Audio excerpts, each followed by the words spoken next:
Canarias está ligada de una manera directa y de una manera determinante, de una manera muy importante a la historia de la navegación universal, a la historia, por lo tanto, de la navegación de la Armada Española. Hace poco hablamos, en un programa que hicimos en septiembre pasado, hablamos del quinto aniversario del paso por Tenerife, por Santa Cruz de Tenerife, de la flota que mandaba Magallanes y que concluyó el Cano y que dio la primera vuelta al mundo. En aquel momento tuvimos de invitado a un especialista en la materia que hoy también nos acompaña, y ahora les diré por qué. Nos acompaña Luis García Rebollo. Buenas noches, Luis.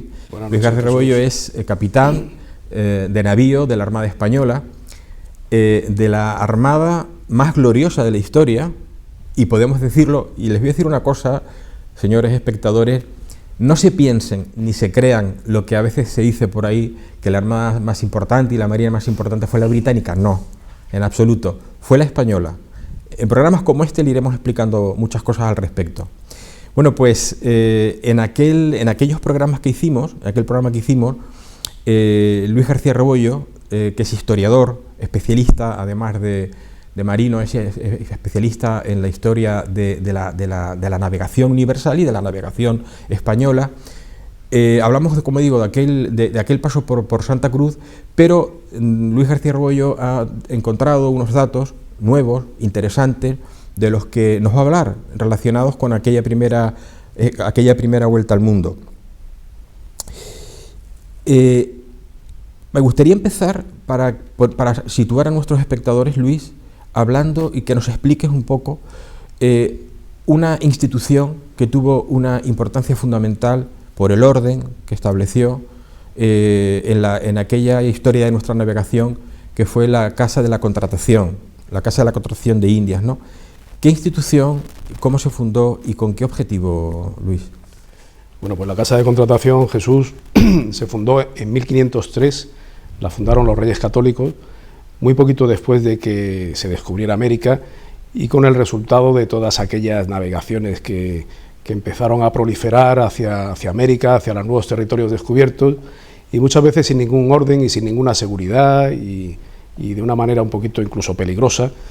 Y todos los Reyes Católicos fundaron una institución en la cual pues se iban a normalizar por todos los sistemas de los métodos de navegación, se iban a procurar darle a los navegantes pues ciertas informaciones y conocimientos, y material, para que pudieran hacer y también un registro, para que pudieran hacer esas navegaciones con cierta seguridad, y luego también con el fin de cuidar también el destino, ¿no? De proveer a los nuevos territorios y las nuevas ciudades, las nuevas poblaciones que se estaban estableciendo en los nuevos territorios descubiertos, pues darle aquellos recursos que necesitaban, y también dar entrada en la península y en la España occidental, digamos, de europea, pues dar entrada pues a todos aquellos nuevos materiales y nuevas fuentes que iban surgiendo allí, ¿no? Decía al principio del programa que Canarias, y particularmente Santa Cruz, ha estado ligada de una manera enorme con la navegación universal. La flota de Indias prácticamente pasó siempre por Santa Cruz de Tenerife particularmente, y pues por aquí, como decíamos, también frente a Santa Cruz fondearon aquellos 5 barcos que comenzaron aquella aventura extraordinaria. Esos descubrimientos, esos nuevos documentos, Luis, que has estudiado, ¿a qué se refieren? Eso es un tema enormemente interesante y es fundamental motivo de que hoy estemos charlando aquí. Bueno, Santa Cruz era el puerto principal de la isla de Tenerife. El Cabildo de Tenerife, que estaba inicialmente en la laguna, pues tenía, y de hecho solamente hay que ver los acuerdos del Cabildo y ver la atención que se le prestaba y el control que se le prestaba al puerto de Santa Cruz. Había un regidor del Cabildo que estaba semanalmente ocupándose del puerto, de lo que entraba, de lo que no entraba, en fin, o sea que era, digamos que Santa Cruz era la puerta principal en la época, me refiero a los primeros años de la ciudad. Cuando llegó Magallanes, pues era la principal entrada de la isla. Ya había, había documentos ya que decían, aparte de toda la documentación que se hacía referencia a Tenerife en la circunnavegación, hay mucha documentación sobre eso, pero en particular ya había un documento que mencionaba expresamente a Santa Cruz como escala de la expedición. Es un documento que estaba en un compendio de documentos de la época, coetáneos con Magallanes y Elcano y Pigafetta, y que se recopiló, lo recopiló un cosmógrafo que se llamaba Giovanni Battista Ramusio. Hizo un compendio, era un cosmógrafo, no era digamos un cronista, era un cosmógrafo, o sea que era digamos un científico, y entonces recopiló una serie de documentos muy valiosos que él consideró en la época, ya digo, a principios del siglo XVI, principios mediados del siglo XVI, y en ese compendio de documentos estaba pues este documento que citaba pues la escala en Santa Cruz, se llama Breve Ristretta Narratione, y también en ese compendio estaba el viaje de Pigafetta, ¿no? La relación de Pigafetta estaba en ese compendio, y estuvo, digamos que esa relación de Pigafetta estuvo hasta finales del siglo XVIII, hasta que un bibliotecario de la Biblioteca Ambrosiana de Milán, se llamaba Carlo Amoretti, encontró el manuscrito original de Pigafetta, y entonces hizo una redacción, digamos, más extensa, que es la que se conoce para los espectadores que no estén muy avezados en esta historia. Digámosle que Pigafetta navegó, fue uno de los navegantes con la expedición, sí, y que era testigo, digamos que fue un redactor de aquello, porque fue testigo de ello. Navegante fue, Pigafetta, perdón, efectivamente fue uno de los que navegó en la expedición, fue uno de los principales testimonios que hay de la circunnavegación, pues es precisamente el relato de Pigafetta, la relación de Pigafetta, pero no es el único, hay otros muchos documentos, y entre ellos digo, pues este que he citado, y además recientemente pues han aparecido unos nuevos documentos, entre ellos está uno que se conoce como el manuscrito de Leiden, que es un documento que ha aparecido recientemente en la Torre del Tombo, que es el archivo portugués que está allí en Lisboa, de la Armada Portuguesa, y ha aparecido ese documento donde hay un testimonio también que vuelve a citar otra vez el puerto de Santa Cruz, no ya la isla de Tenerife, sino el puerto de Santa Cruz como escala de la expedición. Y luego también hay otros testimonios que han aparecido, que es como el del Martín de Ayamonte, que también se ha comentado en los medios de comunicación, que aporta también una serie de datos pues muy interesantes sobre la circunnavegación, y algunos datos muy interesantes sobre la decisión del Cano y en fin algunas otras. Sí. Hay un dato que me comentabas en los días previos, ¿no?, que hemos estado charlando sobre esto. Decías que es muy importante, y me refiero a la circunstancia de que fuese como referencia del meridiano que para la navegación tuvo en cuenta Magallanes en la situación de Tenerife, ¿no? Eso es un descubrimiento que además, digamos que prácticamente tuyo, es decir, tú lo has descubierto en tus investigaciones. Bueno, yo me imagino que eso lo habrá encontrado otros investigadores. Yo, Jesús, soy sobre todo investigador naval, o sea, porque lo de historiador queda un poquito, es una palabra un poco más extensa. Yo me dedico me dedico un poco a la investigación, pues de todos estos papelotes y todos estos documentos marítimos, sobre todo los que nos afectan aquí a lo nuestro. Yo quisiera, perdona que te interrumpa, Luis, que quiero decir una cosa que es importante, que lo van a entender nuestros espectadores, y es que en tu caso, Luis, pues que además de investigador naval es marino de profesión, tienes la posibilidad de entender circunstancias sobre la navegación que una persona que no sea marina no entendería, y de ahí la ventaja de tus investigaciones. Bueno, en este sentido, efectivamente, el documento al que te refieres es lo que se llama el regimiento de longitudes de Ruiz Falero.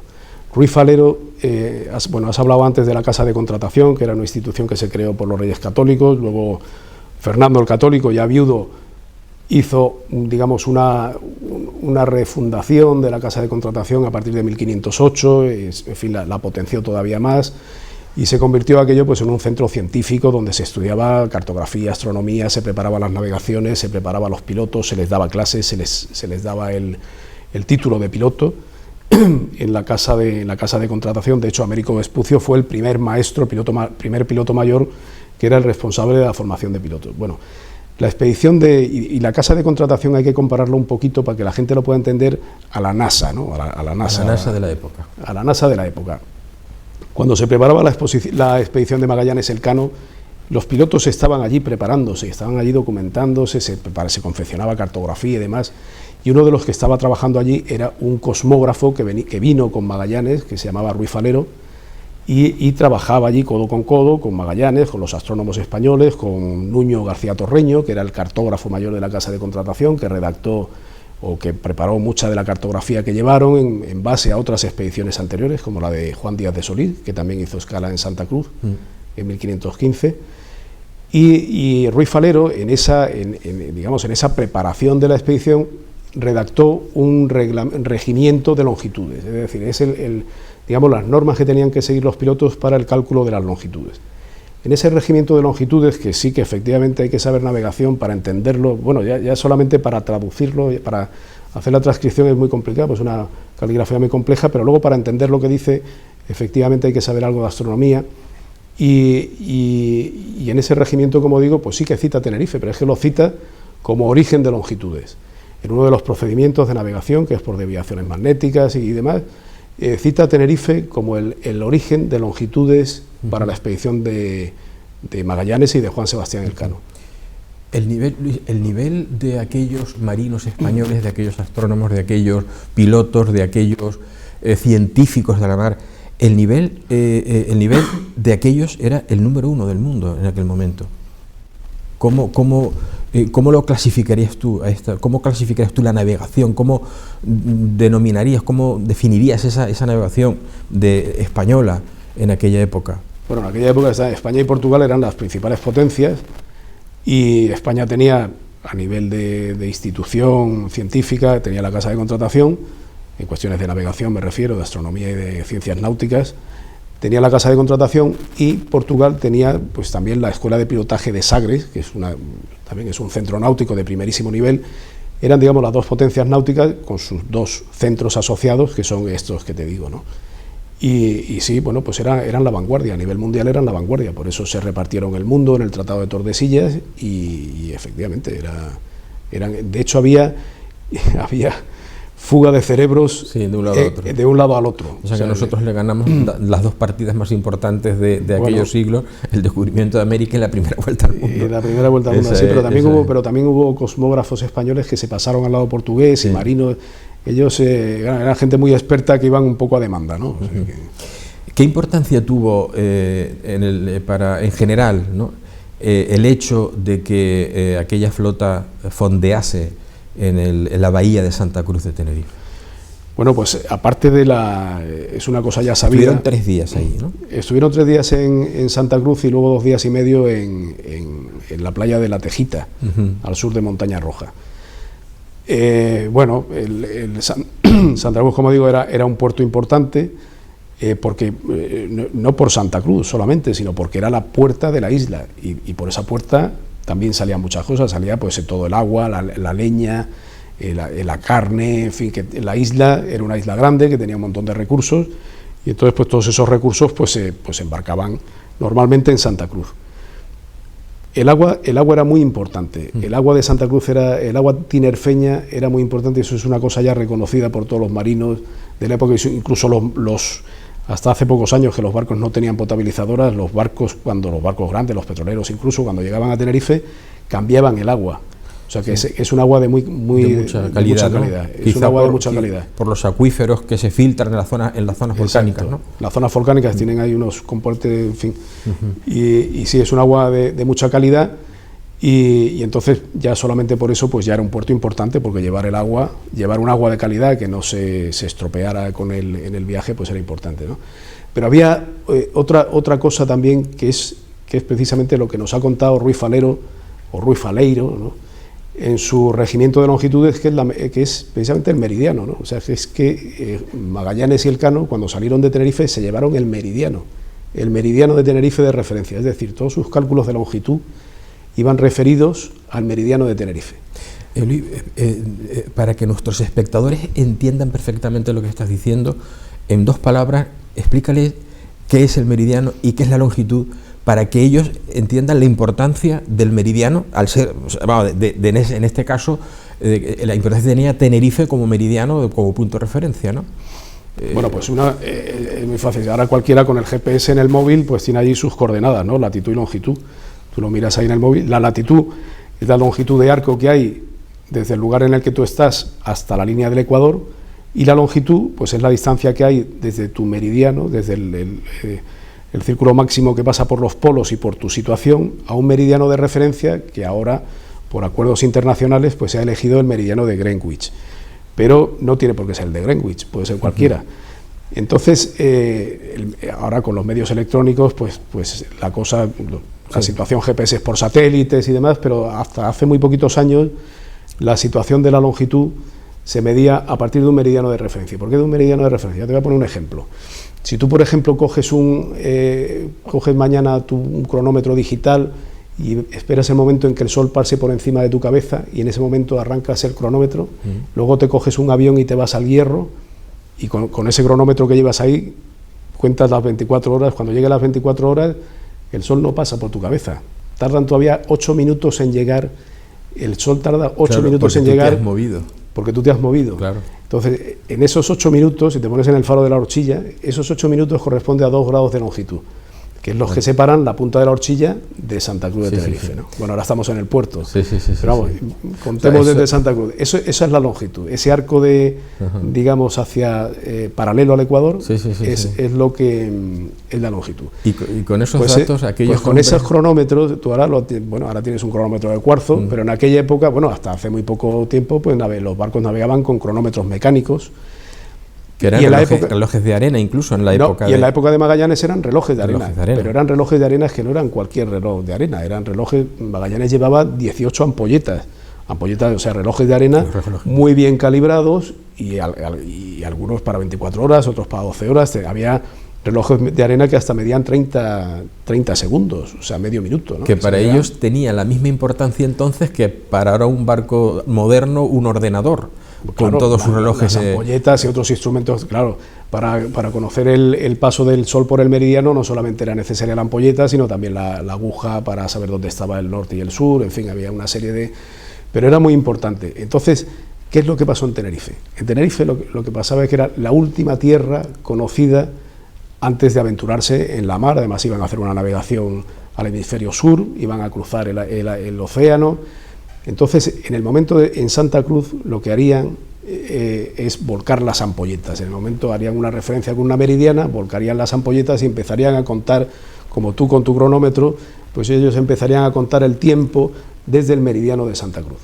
Entonces se llevaron todas sus longitudes que hicieron durante toda su navegación en el tránsito del Atlántico, pues eran referidas a ese tiempo, a esa ampolleta que tenían siempre volteando, continuamente, 24 horas volteándola, había un paje. Había personas que estaban específicamente ocupadas en voltear las ampolletas para que siempre no se perdiera ni un grano de arena. Eran especialistas. Especialistas, había siempre un paje encargado de las ampolletas. Es que a mí, aprovecho la oportunidad de este detalle para comentarlo, porque a los espectadores yo estoy convencido de que este tipo de detalles les encanta, ¿no? Porque la historia en general es interesante por su grandiosidad, pero también por los detalles, ¿no? Y en este caso, a mí, leyendo sobre la navegación, me ha llamado mucho la atención cómo la disciplina de aquellos barcos y la especialización de cada uno de los marineros, que bueno, había uno que era el que se ocupaba de encender, de llevar el fuego para encender las lamparillas o fuego para cocinar, y solamente él. Si pillaban a otro con fuego lo podían colgar porque era un peligro, ¿no? O sea, todo eso, y fíjate, este hombre tiene la especialización de manejar las ampolletas, ¿no? De controlarlas y de informar sobre ellas, ¿no? Claro. Era un especialista. Claro, era importantísimo, había que hacerlo una vez al día, había que volcar aquella ampolleta, pero era una misión importantísima, porque si te retrasabas o te adelantabas, variabas la longitud del cálculo del barco, ¿no? Sí. Entonces, tú fíjate hasta qué punto, porque claro, tanto Ruiz Falero como en su regimiento de longitudes, como otros cosmógrafos españoles, no solamente Ruiz Falero, que era de origen portugués, sino otros cosmógrafos españoles, también analizan otros métodos y aportan otros métodos de navegación, ya utilizando pues la latitud de la Luna, en fin, distancias entre los astros y más complicados, pero en la mar, eso estaba muy bien hacerlo en tierra cuando llegaban a una isla, pero en la mar ese era el procedimiento más elemental, más básico, más de siempre, ¿no? El de la ampolleta y del cálculo de la longitud por el tiempo. Entonces, fíjate cómo sería la cosa, que cuando la expedición de Magallanes llega a la Patagonia, el error que han cometido en longitud, en el cálculo de su longitud, es solamente de 30 millas.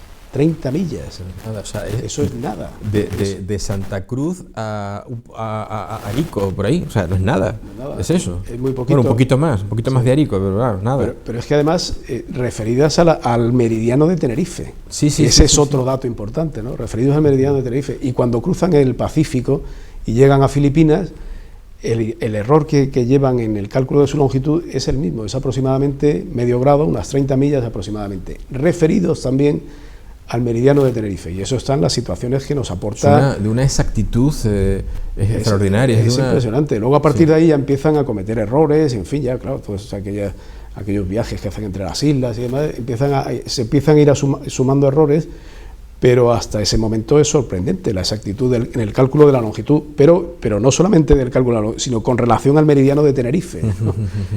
Fíjate tú cómo será de importante este dato, que, claro, obviamente tú vuelcas la ampolleta en la última tierra conocida. Cuando los barcos cruzaban el Caribe, pues se conoce el meridiano de la Horchilla, el meridiano del Hierro, porque era muy fácil voltear las ampolletas en las Calmas, en el mar de las Calmas, que está al sur del Hierro. Cuando estás ya próximo al salir del mar de las Calmas, pues coges ahí una buena meridiana, vuelcas la ampolleta y ya tienes el meridiano del Hierro en tu ampolleta. Lo tienes como referencia, por eso es el famoso meridiano del Hierro. Sí. Pero eso, fíjate que hay mucha cartografía, incluso del siglo XVIII, cartografía americana del Caribe y del mar Caribe y de América, referida al meridiano de Tenerife. O sea, pone meridiano de Tenerife tantos grados y tal, con relación al meridiano de Tenerife. O sea, que es Luis, después de, o sea, una vez que partió la expedición de Santa Cruz, fue después para el sur, para el Médano, ¿qué ruta siguió esta flotilla? 5 barcos tampoco, y eran barcos pequeñitos, eran naos, la gente puede pensar que eran esos navíos grandes, no, eran unos barcos, ¿qué podían tener de eslora esos barcos? Bueno, entre 25 o 30 metros. 25 o 30 metros. No eran tan pequeños, eran para... Bueno, me refiero en relación sí, a los navíos de líneas posteriores y tal, ¿no? Estamos hablando de que es un barco en el que tú asumías un riesgo importante en el caso de que un vendaval o... Decir, que bueno, pero para aquella época eran muy buenos, era lo mejor del momento, digamos. Era lo mejor del momento, sí.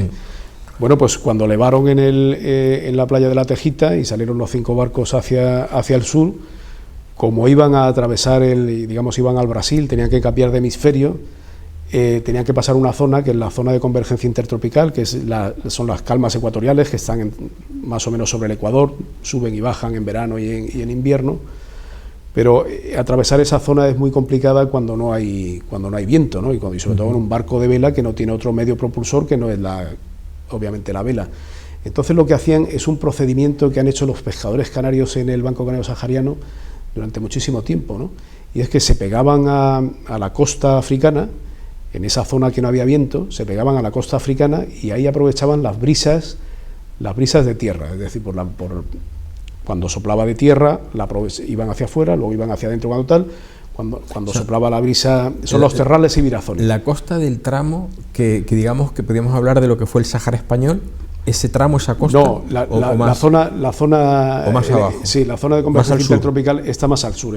Sí, está a la altura de Liberia. Ajá. De hecho termina en Cabo Palmas. O sea, prácticamente en la barriga, digamos. En la barriga de África, sí, antes de llegar al Golfo de Guinea. Bueno, la barriga metida para adentro, digamos.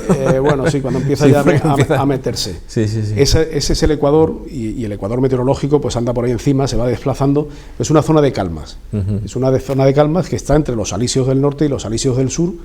Y entonces ahí lo que hacían Magallanes, porque esto se deduce del diario de navegación de Albo, si tú sacas todas las situaciones que nos aporta Albo en cómo sube, baja, y ves que efectivamente lo que va haciendo es aprovechando las brisas de tierra y las brisas del mar, y va aprovechando, y cuando tiene el viento contrario, fondea y espera que cambie la dirección del viento.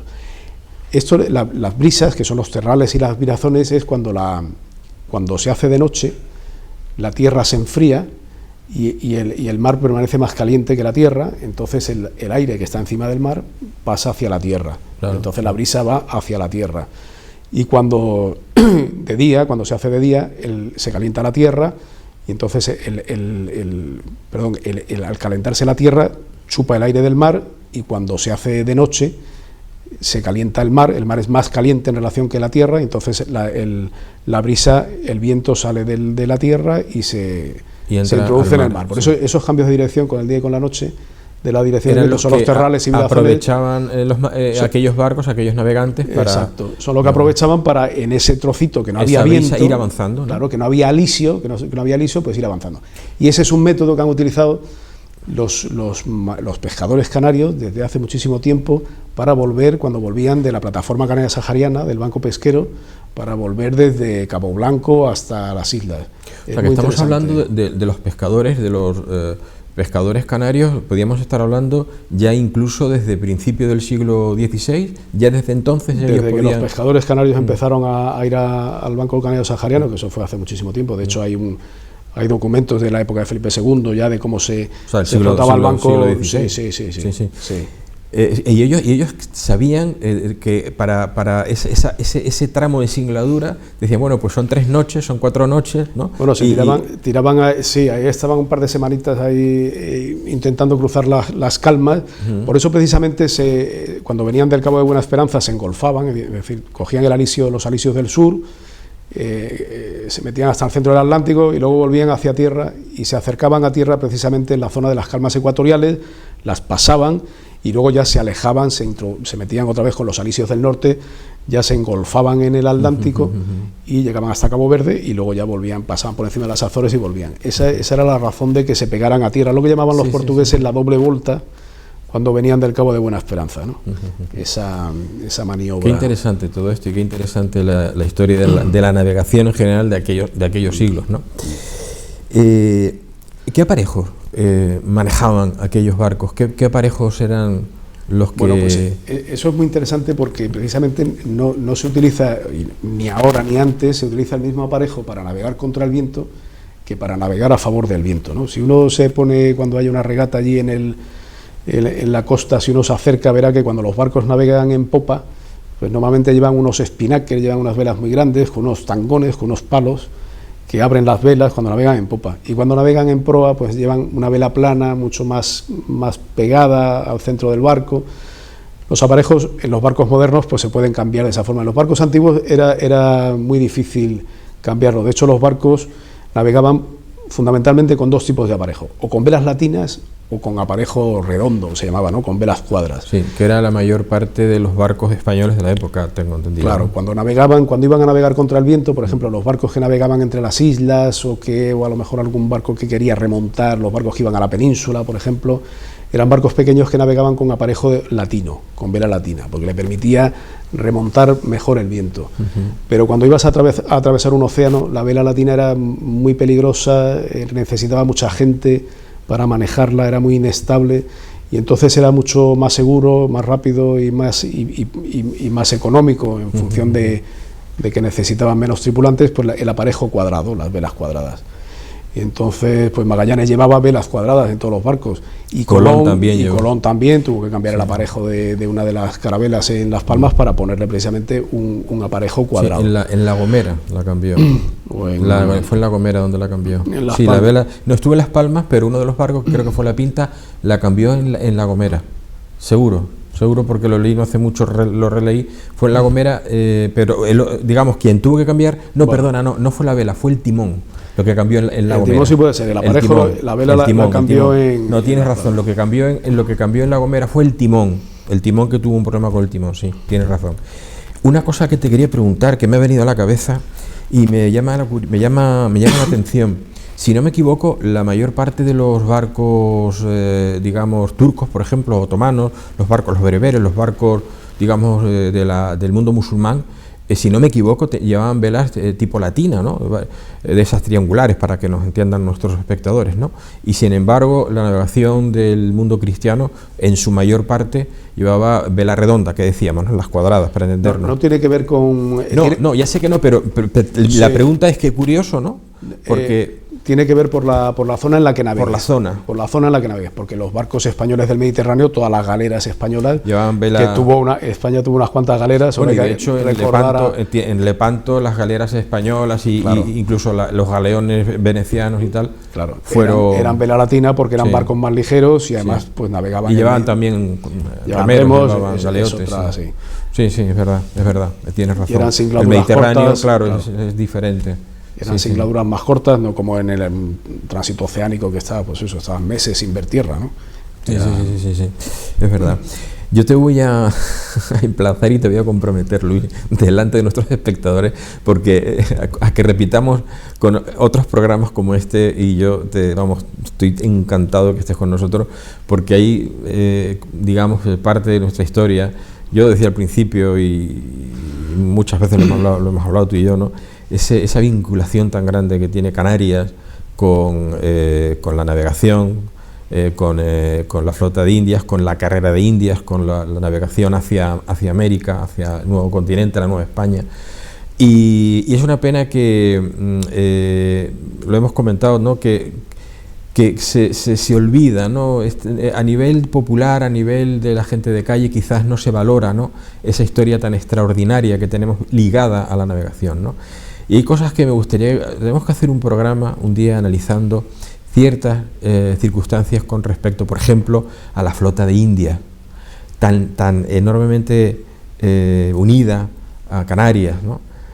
Incluso Santa Cruz, que tuvo importantes ataques como consecuencia, entre otras cosas, de que por aquí, pues aquí fondeaba en Santa Cruz la flota de Indias para descansar, para habituallarse o sencillamente para refugiarse, ¿no? de tormentas o de posibles ataques a la llegada de la península.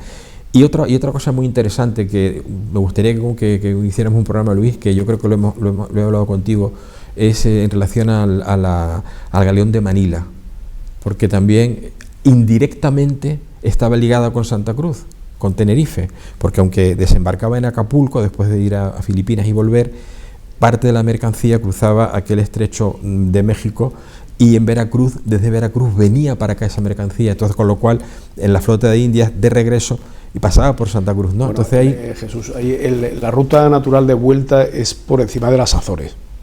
La ruta de vuelta de América a la península la ruta velera es por encima de las Azores. Lo que pasa es que en algunas ocasiones, cuando había amenaza, hay una isla, en el archipiélago de las Azores hay una isla que es la isla de Flores, que era un nido de piratas, digamos, allí siempre había algún barco pirata esperando por aquella zona a que pasaran barcos españoles para asaltarlos, ¿no? Cuando había una flota pirata importante, o se sabía, o se tenía noticia de que podía haber un ataque pirata importante, entonces eso pasó con la flota de Diego de Eugis, que entró en Santa Cruz con el tesoro que venía de América también. El ataque que destruyeron Blake, exactamente, que destruyeron sus barcos, pero el tesoro se salvó. Blake y él se desvió hacia Tenerife, pero lo normal era que subieran por Azores. Pero en muchas ocasiones no era, digamos, necesario, ¿no? Ellos tenían esa ruta, efectivamente, pero es que en muchas ocasiones incluso hubo barcos de no toda la flota que se desviaron. Hubo barcos, el último viaje, no recuerdo en qué fecha fue, pero ya fue en mitad del siglo XVIII, creo que fue el último viaje de la flota de India. Hay una anécdota muy bonita que la comentaremos para en un programa desmenuzarla un poco, ¿no? Un barco que venía de la flota de India se desvió porque tenía una avería y se desvió a Canarias y fondeó por Lanzarote para poder hacer una reparación, y en ese momento unos pesqueros de aquella zona, no sé si eran de Fuerteventura, pero de aquel mar, estaban siendo atacados por unos bereberes y este barco que creo incluso que fue el San Juan Nepomuceno, el famoso San Juan Nepomuceno, puede ser, pues espantó de un par de cañonazos a estos bereberes y tal. Eso es una anécdota muy bonita. Bueno, ya profundizaremos, pero sí hay cosas muy tan extraordinarias, ¿no? Sí, lo que es seguro es que en el camino de ida siempre o pasaban por Santa Cruz, o pasaban por La Palma, o pasaban, Las Palmas también. Y por Las Palmas también. Por Las Palmas también, por supuesto, y también por La Gomera. La Gomera tiene un historial de tránsito. Por La Gomera ha pasado Elcano, ha pasado Hernán Cortés, ha pasado Colón, ha pasado Cervantes, los dos hermanos, han pasado por La Gomera, por San Sebastián de La Gomera. Eso no no sabía yo que había pasado a Cervantes. Los dos cuando la toma de la Terceira, ¿no? de las Azores, con Álvaro de Bazán. Sí, porque Álvaro de Bazán hacía aguada también por aquí, ¿no? en sus correrías por esta zona. Pero sí hay una historia, efectivamente hay una historia olvidada. El otro día en el semáforo de la Atalaya, con la conmemoración esta del... El semáforo, tenemos que pensar que nuestros espectadores no conocen todos estos temas y hay que hablarles de ello para explicarles lo que fíjate qué curioso que hay una tradición de vela latina que se ha olvidado por completo, ha desaparecido de la memoria de todos los chicharreros. Había un tránsito de botes de vela latina desde Igueste, desde el valle de Igueste. Pero expliquémosles qué es el semáforo de la Atalaya, que es interesante, para que sepan, porque es que bueno, ahora TV es una televisión chiquita, tenemos mucha ilusión, y estas charlas que tenemos de historia tienen que ser ilustrativas, y aunque somos chiquitos tenemos una gran vocación, ¿no? de enseñar estas cosas a nuestros espectadores, porque la historia lo merece, ¿no?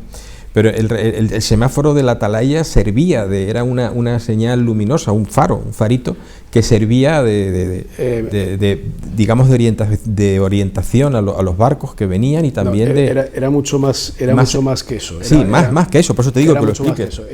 De hecho, ahora mismo sepan de qué se trata. Yo creo que ahora mismo es el único edificio marítimo patrimonial que le queda a Santa Cruz. Que le queda, pues fíjate tú, eso te digo que es... Si no es el único, es de los muy pocos que quedan a Santa Cruz, incluso el muelle de Nelson está casi sepultado, ¿no? Pero es de los pocos que queda, y está en las Cumbres Zanaga, está entre el valle de Igueste y la playa de Antequera, está en ese promontorio que hay arriba, a 200 y pico metros de altura, y es un referente, la gente de Igueste, los iguesteros han hecho de ese edificio, han sabido entender el patrimonio, aparte que ellos lo han vivido porque ha sido parte de sus vidas y la de sus abuelos, lo que se hacía en ese edificio, ¿no? Que ese edificio servía para comunicar con los barcos, y luego a través del cable submarino pues comunicar mediante banderas con los barcos, y luego por el cable submarino comunicar los mensajes de los barcos a través de sus armadores y demás. Y era un trabajo muy importante cuando no existía la radio, ¿no? Entonces los barcos pasaban por el norte de Tenerife, comunicaban con el semáforo. Fíjate si es importante que desde ese semáforo se le dio la orden al almirante Cervera para que fuera a Cuba, ¿no? a la guerra de Cuba, ¿no? O sea que han ocurrido, y ese semáforo tenía una actividad operativa muy importante, y la gente de Igueste lo tenía, subían y les enseñaban a leer, en fin, lo abastecían. Bueno, pues de Igueste, en el valle de Igueste, que es un valle agrícola, que lo ha sido siempre, pues la salida de todas esas materias primas, ¿no? De todas esas, se empaquetaban en una empaquetadora que había allí, que sigue estando, las ruinas están allí, en la playa de Igueste, y en botes de vela latina bajaban a Santa Cruz y volvían navegando en bordadas hasta la playa de Igueste, ¿no? De hecho, ahí me parece que hay una punta allí que tenía el nombre, una punta donde recalaban los barcos en sus bordadas, que tenía el nombre de uno de los aparejos, porque siempre recalaban en el mismo sitio. Hay unas cosas muy interesantes ahí que han desaparecido de la memoria, ¿no? Sí. Bueno, pues vamos a tratar de vez en cuando, siempre que Luis García Rebollo sea tan amable de acompañarnos en programas como este, recordar y hablar de la historia de la navegación ligada en la mayor parte en lo posible, ¿no? Ligada a nuestra isla, a Canarias y sobre todo a Tenerife, dado que nosotros emitimos para toda la isla de Tenerife. Luis, pues tenemos que dejarlo aquí. Muchísimas gracias por acompañarnos, Luis García Rebollo, por acompañarnos, y hasta la próxima.